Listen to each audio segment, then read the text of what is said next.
This is the Benefits Buzz Podcast, your weekly pulse on what's happening in the world of employee benefits. Brought to you by your friends at WEX, who believe in simplifying benefits for everyone. Now listen up and let's get buzzed. Welcome to another episode of Benefits Buzz, a WEX podcast. I'm your host, Eric Piella. I'm delighted you've tuned in and thanks so much for joining us. We'll sound the alarms. It is almost HSA Day. If there was an air horn, maybe post-production can put one in. If not, I'm pretty pumped for that. It's always our favorite time of year, usually one of our favorite episodes for Benefits Buzz. For those of you who don't know, HSA Day takes place every year on October 15th, where we educate and, yes, dare I say, celebrate the impact and power of the health savings account.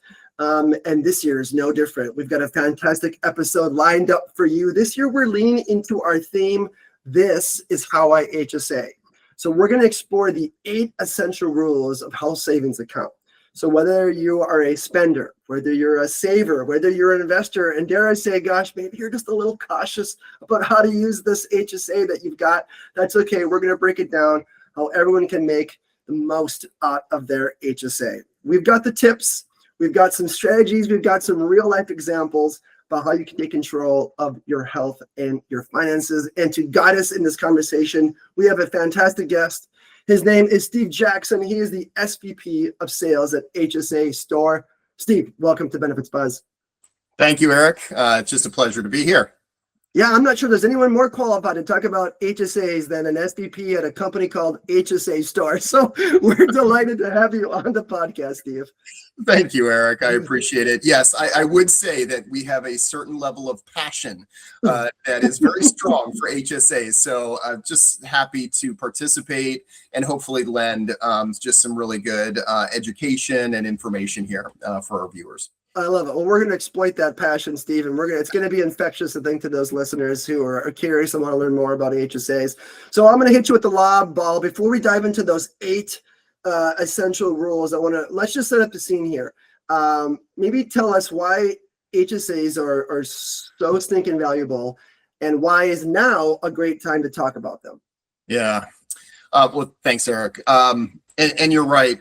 There's an aspect of enthusiasm behind this because I truly believe in what this account, what this vehicle can mean for any individual that has an opportunity actually to enroll in a plan or certainly enroll in this account. So happy to share that. So why are they so valuable? I mean, I think of one of the first things is really around the need to pay for out-of-pocket medical expenses and the amount that keeps increasing for either you as an individual or for a family, that increases just year after year after year. I think that in a 2025 report from MetLife and an employee trends study, it said that over 77% of those surveyed said that medical expenses are still their top concern, medical expenses. And so an HSA is a wonderful vehicle to be able to pay for those expenses, whether they're known or unknown, but be able to pay for those expenses with pre-tax dollars, saving generally 20, 30% or more just in what those expenses could represent. So that's by far number one. What a great opportunity to save money on those expenses that you incur.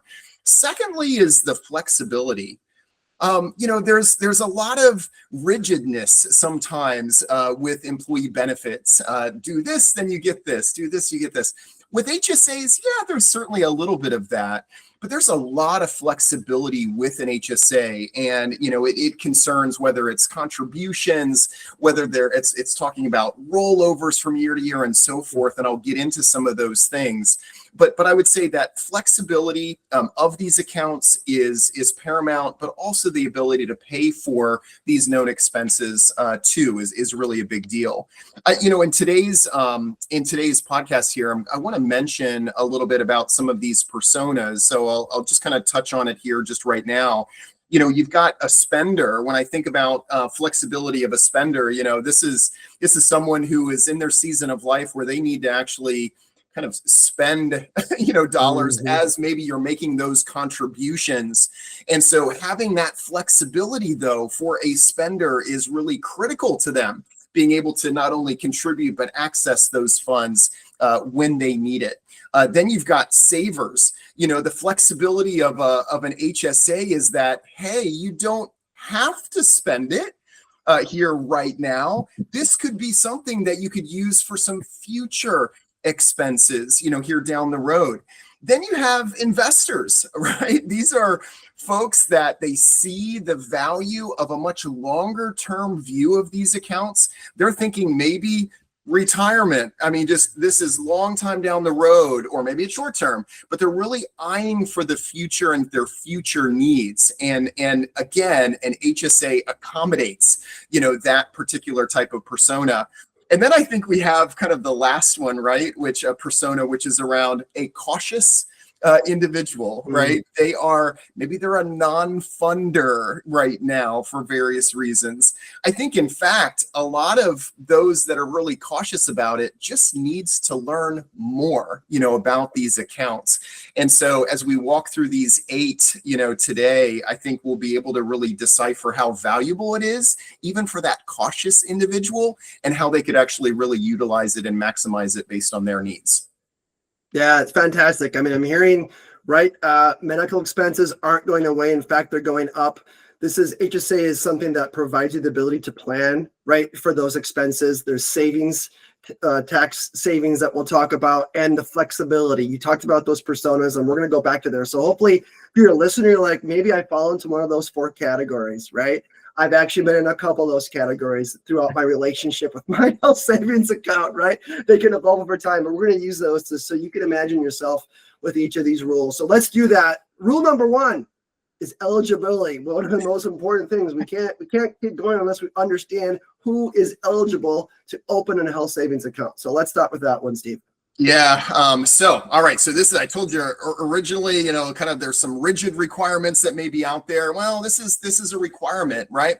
So the IRS has said, look, we want you to take advantage of using these pre-tax dollars to pay for your out-of-pocket expenses, but we do want you to meet these qualifications as far as eligibility. So one of the big ones is, as an individual, are you enrolled in a plan, a medical plan that is considered HSA eligible or HSA qualified?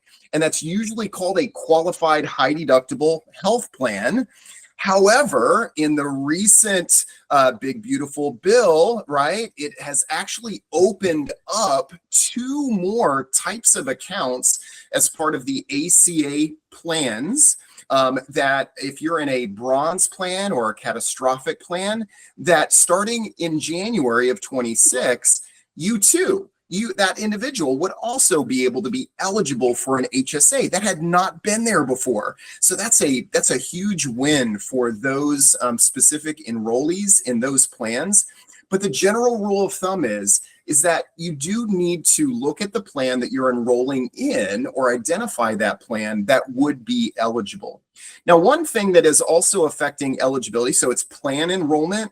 What also is important is Medicare enrollment, okay, is another piece to this. So if you are enrolled in Medicare as an individual, typically age 65 and older, if you're enrolled, that would actually prohibit you from contributing to your HSA. So it would not be something that would enable you to actually open the account or to be able to fund the account at that time. Another reason why you may be ineligible would also be if you were claimed as a dependent on someone else's tax return. Okay, so there's so many more reasons that you are eligible. When we look at the number of health plans today that are eligible for an HSA, we're now probably getting between 50 and 60% of all plans are eligible. So honestly, the good news is here that many employers that are offering plans today probably are providing an opportunity for you to enroll in this type of a plan. And so whether you're a a spender, a saver, investor, or just a cautious, individual, you just look at those key requirements and then make a determination. Hey, I qualify now based on my season of life. How would I like to contribute, to the account? Great. Thanks, Steve. I think it's, again, a critical question to ask to make sure everyone who's listening understands, right? Do I have a HDHP plan? And it's really easy to find out what kind of plan you're on, whether you can work with your employer if they're offering one, or really quick searches to find out what the plan you're existing to make sure you do qualify for an HSA. Thanks so much for getting that out of the way. Rule number 2, which is a bit more satisfying, which is eligible expenses. Okay, so you talked about this savings, right? Got everyone excited here. What can you use HSA funds for? What can they be spent on? I think that's a really important thing to clarify. You can't use them for everything, but you can use them for a lot of great health-related things. Yeah, you're absolutely right, Eric. There are actually many uses, many services, many products that can be purchased with your HSA. I mean, it really is amazing what is available. But a lot of people just don't know. They have little to know, or they just need more knowledge to understand, well, how does an HSA, I'm now eligible for an HSA. How does it really apply to me, or how can I use it? Okay, I want to put some money in, but where can I spend those dollars? So the first and foremost, what stands out to me is when you think about your medical plan, right? You have deductibles, you may have co-insurance that applies to your plan. You're going to have co-payments that are part of your medical plan in one form or a fashion. So those specific out-of-pocket expenses, something that the medical coverage will not be covering for you, but it will be coming out of your pocket. That's a known opportunity here right now for you as an individual to get to spend those HSA dollars to cover those expenses. 2 other real key areas that I know impacts me and certainly many of us is around vision and dental expenses. So if you just think about from yourself to your family's needs, you probably have regular recurring types of expenses in this area, more that are known. Right? I mean, you may not know if you had something major occur and you're going to have a deductible that you hit on your medical plan, but you generally know more about dental visits and vision expenses and things like that you're going to incur. I wear contact lenses. I wear eyeglasses. So every year I have known expenses, that we're going to have for our family. And so to be able to set aside those dollars, to be able to pay for those with pre-tax is really, really awesome. The next piece, and I did mention prescriptions, that's also a very big area. And many people are just, I didn't realize, but they're $20, they're $30, they're $50, maybe they're small amounts, but you take those small amounts each month and add those up over a year's time. And there's a lot of dollars that are contributed just to prescriptions and those co-payments that would apply there. The last area, and certainly this isn't, I'm not trying to create just an exhaustive list here, but the last area that is really beneficial to everyone is just the everyday healthcare essentials and products that you purchase for your family. And as you just think about it, it can go from your OTC medicines, it could be skincare products. It could be, during the summer, it could be sunscreen, 15 plus SPF, could be eligible. Fem care, thermometers, Band-Aids, all of those things, as you think about, pain relief and other things in your life that you're going to, your pharmacy or drugstore to purchase, those are eligible expenses. We found here at HSAstore.com, we found that a family of 4 spends around $1,600 a year just with your everyday healthcare essentials. So it can really be impactful there. But what's great is there is a lot to consider. So as you're thinking about which persona you're in, whether you're spending, maybe you're in that environment of spending right now. You've got a small child or, you've got an environment that's going to be more conducive to more spend.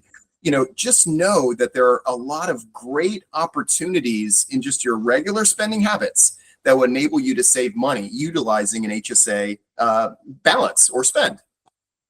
Yeah, Steve, as of coming from a family of four, 1,600 feels about right, if not more. I can definitely relate to that. And so what I'm hearing is there's really a huge breadth of eligibility, right? Like there's no excuse like, well, I couldn't find a way to use my HSA dollars. Not an excuse anyone can use. There's tons of opportunity and tons of expenses that qualify. I know you mentioned HSAstore.com, everything on there, right? HSA eligible. One of our most popular episodes is we did a HSA eligibility game show version of our podcast where we had people guess whether it was eligible or not. And of course, WEX has a lot of that information as well. One of the most searched topics is what can I buy with my HSA funds? So Steve, thank you so much for outlining those. Appreciate that. Which probably leads me to the next rule, which is penalties for misuse. What if, Steve, by accident, I spend some HSA money, some dollars I've used on something that was ineligible? What am I looking at? Hard jail time here? what are we talking about? Well, Steve? we're going to keep you. Thank goodness the IRS statute removed any jail time, so you're good there. Good. But okay, this goes back even to the original, like as we started, just talking about the flexibility of HSAs. All right. What's been really nice as part of this account type is that the IRS, as I mentioned, has given some more flexibility here to an individual. Hey, we want you to be able to use these dollars for pre-tax needs, for your out-of-pocket medical expense needs. However, if you do run into a situation where you do need to pull these dollars out for any reason, not just medical expense needs, but just any specific needs, you can do so, okay? Which is great, but that can come with a penalty or taxes paid. So what happens if you do take money out of an HSA for something that's ineligible, okay? What if you're before age 65, you would incur, so if there was $200 that you took out of your HSA and you're under age 65, you're going to incur a tax penalty of 20%, and then you would pay taxes on those dollars as well. So as you think about that, that's a hefty kind of penalty, to take a distribution out of your HSA. Now, I do appreciate the flexibility because there are times when individuals need those dollars. And so it's great to be able to take that. But before age 65, you really want to be thoughtful in whether you do want to take a distribution out of that account, out of your HSA or not. Now, once you get to 65 and older, then there is no tax penalty. So the tax penalty is removed, but you will pay taxes on the distribution. Now there's a lot of ways though that you could pull dollars out, right, of that account, at 65 and older and not worry about paying taxes. And that's all around receipts. Okay, so it's around what you're purchasing today, okay, that's considered out-of-pocket medical expenses. All right, so that when you're ready to pull dollars out, maybe for times that you really need it, you're now actually making a distribution already you're matching it with expenses that you had and incurred already that were out-of-pocket medical expenses. So let's just go back to the personas here a second. So you've got, a spender. Okay, so you're somebody that you do want to contribute, you want to participate, you're involved in that and engaged in that, but I need to take money out. I'm actively spending down those dollars. Well, what you're going to need there is you're going to want to ensure that you're retaining those receipts, okay, or explanation of benefit statements, that you would have there. So you do want to track receipts carefully if you're a spender. Okay.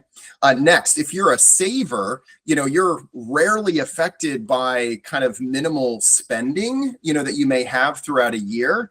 But even as a saver, you've got that big expense that happens, down the road that you will want to pull some dollars out with. Well, what you want to make sure is if you've been accumulating those receipts, those explanation of benefit statements and so forth that show, hey, I spent dollars on out-of-pocket medical expenses. You can take that distribution and match it to those particular expenses, and then that distribution is tax-free. But by chance, if you have no out-of-pocket medical expenses that you can match that distribution to, then that's when that tax penalty may apply or taxes due, on that particular ineligibility piece. So I would just say you do want to retain as many of the receipts as you are able to, because that actually will help with future distributions. And if my math ends out right, $1,600 in out-of-pocket medical just on everyday healthcare essentials, that can add up. So keep those receipts because then a distribution in the future actually would be tax-free to you.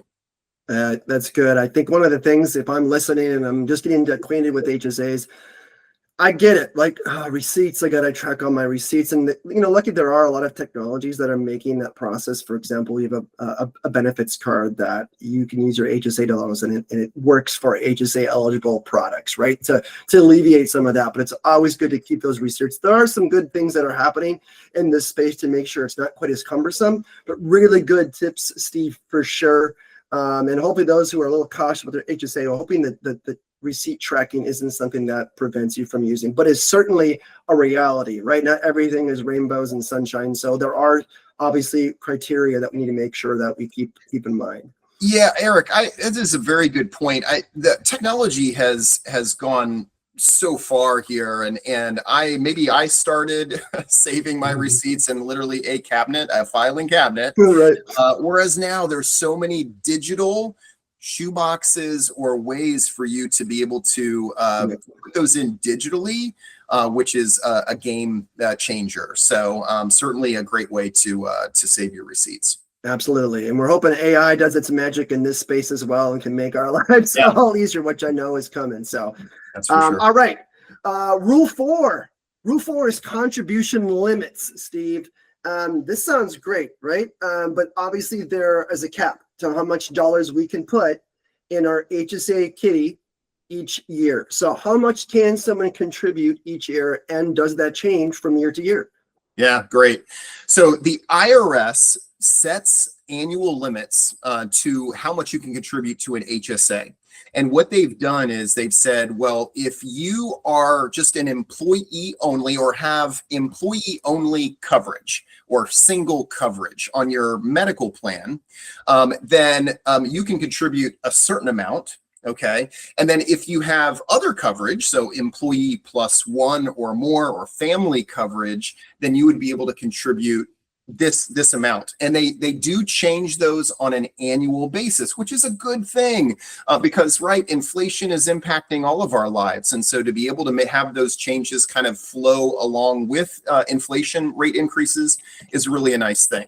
So for 2025, if you have single coverage, so employee only coverage, you can contribute up to $4,300, which is really meaningful. Can cover a tremendous amount of expenses that you may have being a single employee or single coverage. If you have family coverage, that amount is $8,550.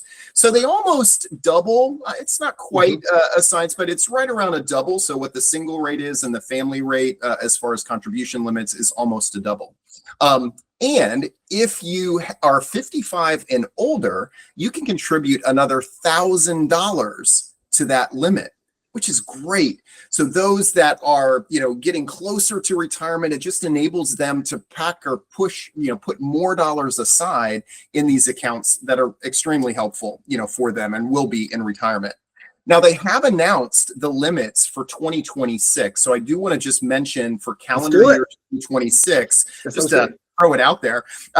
So for a single coverage, so if you're thinking about, we're thinking about enrollment and where, what I'm going to be enrolling in for this next coming year, as a single, you'll be able to contribute up to $4,400 as a single. And then as a family, you'd contribute up to $8,750. Okay, so it is a significant amount, and again goes towards a little more of the flexibility that the IRS has put onto these accounts to just make them more meaningful, to you. So as you think about the personas, this gets really important because even as a spender, you're putting dollars in, but taking those dollars out. You might be more really budget conscious, as far as what's coming in and out. So this really does give you the flexibility to kind of just, if you want to put in $500, $250, put in the full amount, right? You are given as an individual the opportunity to do that. So as a spender, you're probably more conscious about budget, and so you're in and out. As a saver, you ultimately want to build yourself a cushion. So generally, you're going to contribute more because you want to be a saver, but for those maybe bigger expense items, you're going to pull some dollars out, when you need them. And so as a saver, you really have an opportunity to put, maybe you're not putting the max, you're not maxing the contribution, but you're also putting in a larger portion of that just based on you as a saver. As an investor, typically you are looking at long-term growth. And so these individuals are generally maxing out their contributions as much as possible, throughout this. That way they can actually earn a lot more as far as investments. And then as far as cautious, what's great about the contribution limits? I told you what the maximums are, but you have the ability to actually put in exactly what you're able to. And so even as a cautious individual, I would still prompt you or kind of prod you a little. Hey, put in $10, put in $25 per pay, whatever it may be. Just get started, in this. And so even as a cautious individual, it does give you more opportunity, to even, change that or increase it as you need it. Yeah, thanks for outlining those, Steve. I think one, making hopefully people jotting notes on what those limits are. There, like you said, there are some listening that might be like $4,000+. I can't put that much away. I've been there when I first got educated on HSAs. I mean, I was spending down my HSA balance, and it wasn't the full amount, but I would spend it down because those are dollars I needed to use for expenses based on the budget I had coming in, right? And again, the longer, farther along in my career, the more money I started to make, the more I made this a priority of saving dollars. I started to build a little cushion, right? Again, so if you're listening, it doesn't matter where you're at, right? Or maybe your investor is like, I'm not going to use any of that money, but I know it's a huge tax benefit. So I'm going to max it out, and I'm going to take all those tax benefits, and I'm going to use it later. Again, wherever you're at, there's lots of good opportunities for you to think through about how much you contribute and what's feasible for you. So thanks for walking through those. Rule 5, this is a bit advanced for those, but this is a really powerful tool, really unique to the health savings account, and that is this ability to invest our HSA funds. So we're gonna go to the 400 level here, Steve. Right now, first we're talking about saving and spending, but you can actually take your dollars in a health savings account and invest them like you might in a 401k or a Roth IRA, or a Roth IRA. Talk to me, Steve, about what does that look like? Obviously, I've hinted that it can be done, but what's a great opportunity? When can it happen, and what does that look like? Yeah. Well, keep in mind, this is a little heavier, kind of rule here, rule number 5 here on investing, but it doesn't have to be, actually. Sure. It can actually be very simplified. I mean, HSAs were created to enable a short-term spend, so spending on current needs right now, but it also enables this long-term effect of, hey, if you don't have to take a distribution out of your HSA right now, keep those dollars in there. Let it grow here over time. I think there was in a recent Visa study that came out, it talked about 64% of account holders, HSA account holders, are interested in investing, but they only invest about 25% of the dollars that are in the HSA account. And so what I want to say here is, as you think about your HSA, clearly if you're a spender, investments may not be the right avenue for you. But if you fit into any of the other personas, at least saver and investor, clearly there's opportunities to really grow the long-term value of your HSA account. So many providers, HSA providers or custodians today, allow investing in some form or fashion. This could be an investment in just mutual funds, which is pretty standard, there. But it actually, depending on certain HSA providers, it could have much more breadth, than that. I mean, even into individual stocks, I suppose. I'm a little more conservative in that, but there are many options for an individual today in investing a portion of their dollars into the markets, okay, into equity or into fixed income investments. Now, generally, the rule of thumb is that you need to have about $1,000 that's in cash or in the balance in order. So anything above that, you would be able to invest. Okay, so just keep that in mind. So again, as a spender, you may not have enough of that base $1,000 in there because you're just putting it in, you're taking it out. And so investing may not be the best for you just because of the frequent spending that you're going to have, at the end of the day. When you look at a saver, now here's an opportunity for a saver. Now remember, they're contributing more, maybe not the max, but they're contributing more, but really only spending it on maybe some of those bigger, larger, types of expenses when they need to. So they do have an opportunity to take maybe a smaller amount of those dollars and be able to invest it. Okay, based on their, if they want to be conservative, aggressive, whatever it may be, right? Just based on their own objectives for the account. Then you have the investor, and generally they're treating the HSA as a long-term growth tool. I mean, they are seeing it as part of their retirement planning, here for them, and just including it as part of that particular objective of theirs. And so as an investor, they could clearly invest most, of that HSA in order to accomplish that. For the cautious ones, probably what's mostly said is there's probably just a lack of interest, right, in investing, because they're trying to avoid investing just due to uncertainty or fear, potentially there. The great thing to keep in mind with an HSA is that, do you have to invest? Or are you required to? Absolutely not. It's a great option for many, but as a cautious HSA account holder, you don't have to invest. Just start with the process, would be the most important thing. Absolutely. I love the way you've broken that down, right? Spender, maybe something you look at long-term, not right now, but know that option is available to you depending on how life situation changes. Saver, great opportunity, dip your toe in the water, right? If you're already saving, can you use those dollars, invest them? Same thing, right? Like I'm kind of like you, right? I started to try investing and it was like, you know what? Mutual fund sounds great. A lot like the way I treat my 401k. I knew it's something that has moderate growth. I feel good about it, but I can pull it if I need to. There's usually no penalty to take those dollars from your investment if you need that. Oh no, my kid, fell off his skateboard, broke his arm, and now I need to pull those dollars. You can pull them right from your investment account to your cash account without usually any fees. So it's a great way. You don't have to feel like you're locked in. All those dollars are just there. Now, if you can keep them there, that's gold. Like you said, that investor knows, like, you know what? I'm gonna let these dollars sit in this account and grow and grow. And the beauty of the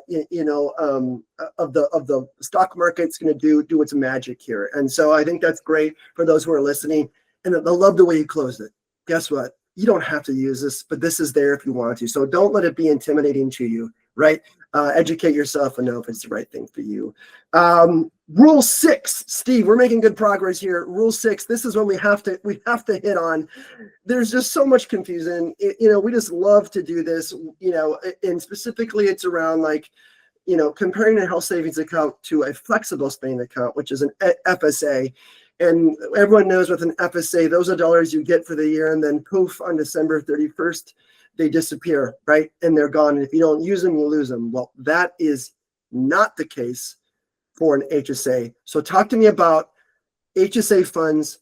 Do they roll over? What if you don't spend those dollars at the end of the year? What happens? Okay, this is a great topic because regardless of the persona that you find yourself in, this is a great feature for you here. So unlike FSAs, your balance in your HSA from year to year to year rolls over. All of it. There's no limit on what, oh, well, only a certain amount of that or percentage amount of that balance. No, 100% of that balance can roll over from year to year. That's a big deal, because as I think about if you're a cautious individual, like, I don't want to lose it. What if I don't have expenses? I can't afford to lose these dollars. Yeah, who can? So a rollover is hugely a great feature for someone who's cautious, because they clearly can be pleasantly surprised down the road when this thing rolls over, and now I'm actually accumulating, some dollars here in my account. That's actually very exciting. So money stays with you for life. Okay. So even if you change jobs, so this is a big one here, Eric, right? I mean, there's a lot of transition. Listen, we're shifting and moving jobs, at least in a regular pace as we need to. And so having a balance that you've contributed to and now just kind of rolls from year to year, right? I mean, even if you switch jobs, because keep in mind, this is your account. This is not an employer account. When you think about an FSA, that's more of an employer-based account, there, and you can't necessarily take it with you. But with an HSA, it's yours. It's in your name, and you can actually take it with you. So, if you're a spender, you may not spend all the money that's in the account, but just know, even if you don't, it's all good. You can actually just have those dollars be rolled year after year. And then you think about an investor that's actually investing the dollars and just looking for that compound growth of interest rate. Now you're telling me this money just stays in here, just keeps compounding with growth? Yes, it does. And so for investors or even savers, they really do have an opportunity to really grow their account balances over time. And that's what the data suggests. Those that have accounts open, year after year after year, they just they see those balances just keep increasing. Yes, love it. Number one, right? Those HSA funds roll over. You don't have to spend them. Love that flexibility. Two, the money stays with you, not with your employer. So if you quit jobs, that is still your HSA. Those are still your dollars. Really good points you made there, Steve. I want to keep on this flexibility theme. Another huge flexibility, which is rule number 7, which is all about changing contribution, right? So it's a sort of a leading question because I mentioned how flexible HSAs were. But Steve, I'm gonna prop you up here. Can HSA contributions be changed during the year? Right. So have that, what was that horn? Another big horn blow. This just adds to the flexibility of an HSA. For many of you, you may have that have participated in a flexible spending account before. You realize that once you made an election for the year, you generally are going to be held to it. You're going to make that contribution the same each month, each pay period throughout that year. The benefit, or really a feature of an HSA, is the flexibility in contributions. So as your needs change throughout the year, you have the opportunity to change that amount of contribution. So contributions can be adjusted at any time. And so if you start contributions, you're putting in $100 a month, let's say, into your HSA, but you decide I need to lower it, I need to increase that, or would like to, or I need to stop right now. You can do so. That's the flexibility. So if you're if you're the persona where you're just really cautious about it, you can get started with a small nominal amount, that you're contributing. Like I mentioned before, $10, $15, $25, whatever it may be.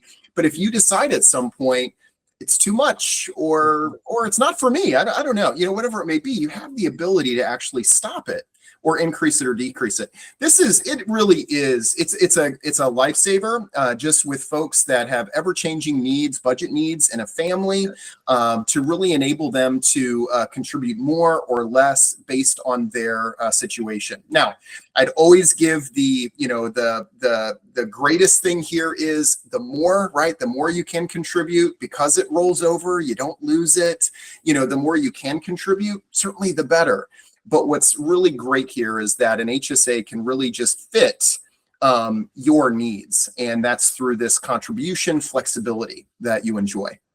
Yeah, thanks. It's such a great feature of an HSA to not feel locked in, to know if life changes, maybe you get a raise, maybe an unexpected large expense comes, you can adjust that as need be depending on what happens in your life. It's such a great feature. So thanks for doing that. All right.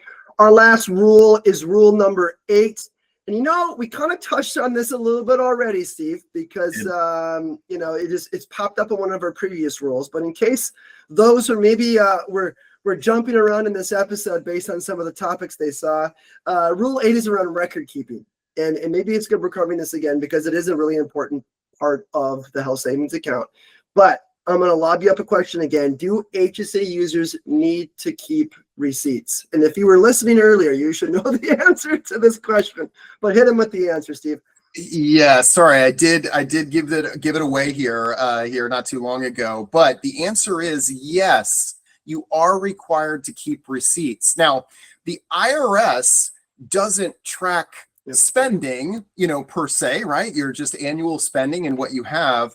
But an IRS can, at any given tax year, require kind of an audit or let me take a look at what specific expenses you incurred, because you shared that you had a certain amount of distributions from your HSA. I just want to be able to match up those expenses to what you distributed to ensure, were those qualified as out-of-pocket medical expenses, or were they a distribution for ineligible, services? And so you just have to be prepared. The IRS could at any time ask for those receipts, through just your own personal audit, that you may have. So keep receipts. So that would be receipts that you would have at your pharmacy, just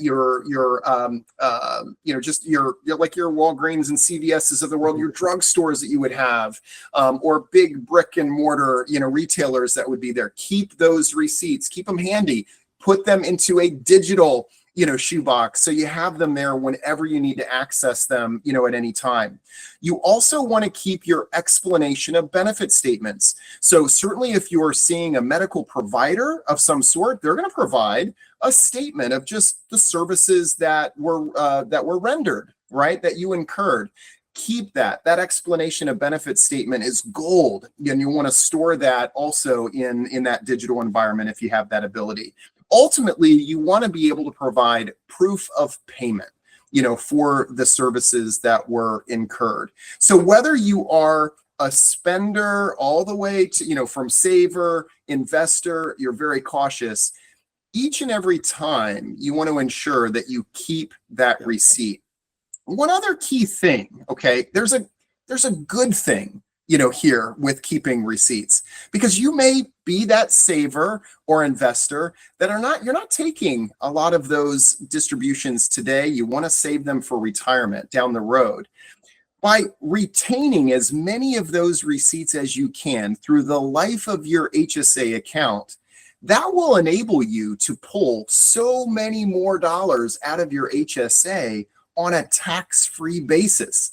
So literally those receipts are cash, okay? Yeah.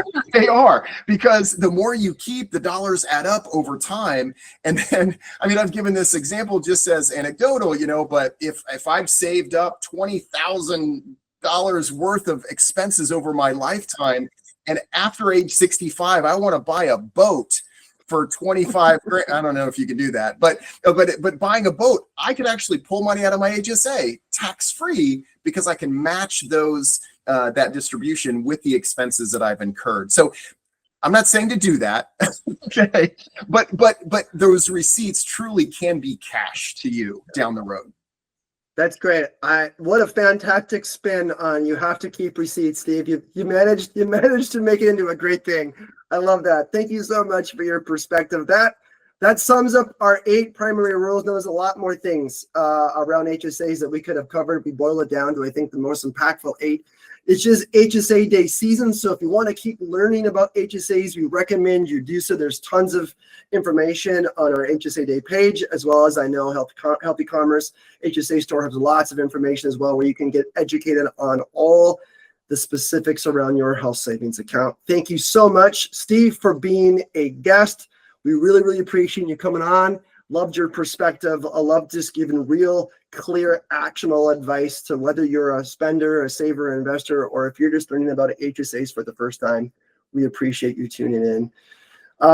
Steve, any final thoughts before we go?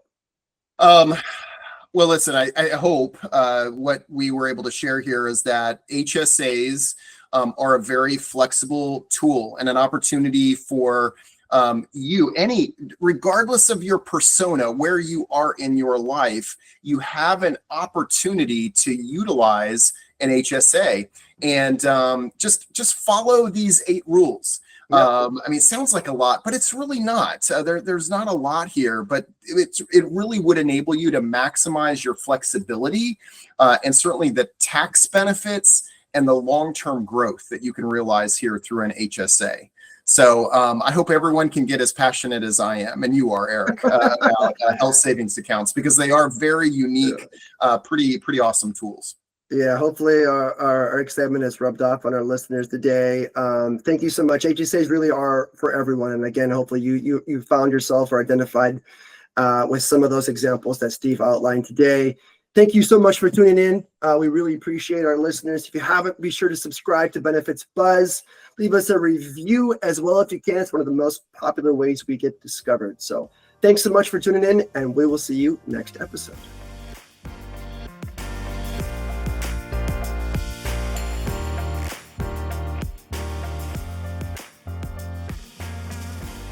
WEX is in the business of simplifying benefits for everyone.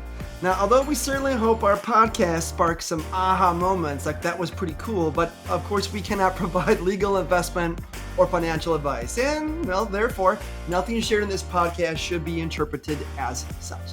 We encourage you to seek out appropriate professional advice regarding your plans. Hey, congratulations! You made it through our disclaimer. Thanks for listening.